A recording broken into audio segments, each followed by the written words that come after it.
High, আসসালামু আলাইকুম। Nice people, কেমন আছেন সবাই? আশা করি সবাই ভালো আছেন। যে আজকে যে টপিকটা নিয়ে কথা বলবো সেটা হলো নেগোসিয়েশন। সো আমাদের লাইফে সঠিকভাবে নেগোসিয়েশন করতে পারি না, যার কারণে আমরা আসলে প্রতিনিয়ত ক্ষতিগ্রস্ত হয়ে থাকি। আর প্রপারলি যদি নেগোসিয়েশন করতে পারি তাহলে কিন্তু আমরা লাভবান হই। তো আমি একটা রিয়েল লাইফ উদাহরণ দিব। তার আগে একটু বলি, আপনি হয়তোবা জানেন কিনা জানি না, তো লাইফে আপনি যা ডিজার্ভ করেন তা কিন্তু সবসময় পান না।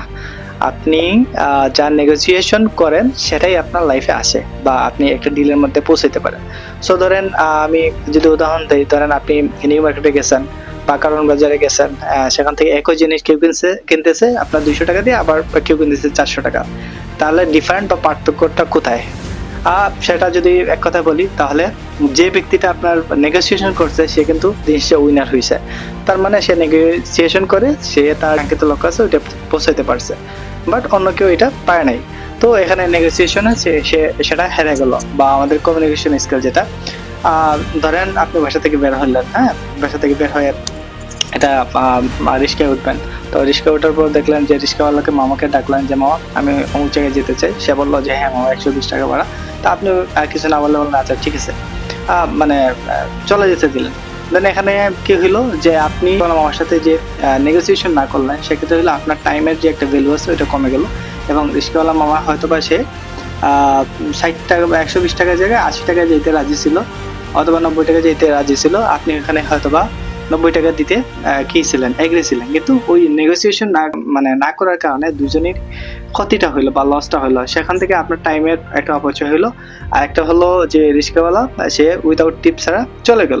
তো দেখা আলটিমেটলি এখানে দুজনেই লস হলো। তো আমরা যখন কোনো কিছু ডিল করব বা কথা বলবো, সেখানে আমাদের একটা নেগোসিয়েশনের দক্ষতা থাকতে হবে। লাইফে নেগোসিয়েশনের দক্ষতা অপরচুনিটি এনে দেয়। এবং আমরা যদি কোথাও যাই, ইভেন কারোর সাথে সাক্ষাতে, কারোর সাথে দেখা করতে, অথবা কারোর সাথে কোনো ক্লায়েন্ট ডিলে, সো দেখা যাচ্ছে যে এখানে আমাদের নেগোসিয়েশনটা খুব ভালো হইতে হবে আর কি। যদি নেগোসিয়েশন ভালো না হয় তাহলে আমরা কিন্তু আমাদের যে লাইফের যে অপরচুনিটিটা আছে এই অপরচুনিটিগুলো হারাইতে পারি। সো নেগোসিয়েশন ক্ষেত্রে আসলে যেভাবে কথা বলা উচিত, যেমন একটা স্মাইল থাকা, আপনার কমিউনিকেশন এর বা আপনার বডি ল্যাঙ্গুয়েজ এগুলো ঠিকঠাক থাকা, আপনার মধ্যে যে একটা কনফিডেন্স, আপনি যখন নেগোসিয়েশনের কথা বলবেন তখন আপনার মধ্যে যে কনফিডেন্সটা আছে এই কনফিডেন্স অবশ্যই থাকতে হবে আর কি। সে একটা কথা বলতে চাই, যদি আপনি নেগোসিয়েশন করতে না জানেন তাহলে কিন্তু আপনি হেরে যাবেন। সো এইটা নেগোসিয়েশন যে স্কিলটা, এটা খুব অনেক বড় স্কিল। আর নেগোসিয়েশনের ক্ষেত্রে যদি আমরা অ্যাটিটিউড দেখাই, আমরা যদি কিছু নাও বলি যে হ্যাঁ আমরা, সাপোজ অনেকে আছে যে কেউ একটা কথা বললো, সে তার সাথে ডিল না করে যেমন অ্যাটিটিউড দেখাইলো। সো অ্যাটিটিউড দেখালে লাভ কি ভাই? তুমি তো তোমার ক্ষতি করে বসে আসো। তুমি হয়তো বা এটা বললে তোমার তুমি যেটা ডিজার্ভ করতা ওইটা হয়তো পাইতা, বাট অ্যাটিটিউড দেখাইছো, কিছু কথা বলতেছো না, তো আলটিমেটলি এটা তোমার লস। না, আরেকটা যে বিষয় আপনাকে খেয়াল রাখতে হবে, সব নেগোসিয়েশন যে আপনার জন্য ভালো ডিল বয়ে আনবে এটা না, ওটাও না। সো আপনাকে ওইভাবেই কমিউনিকেশনটা চালাইতে হবে যেটা আপনার ক্ষতি না হয়।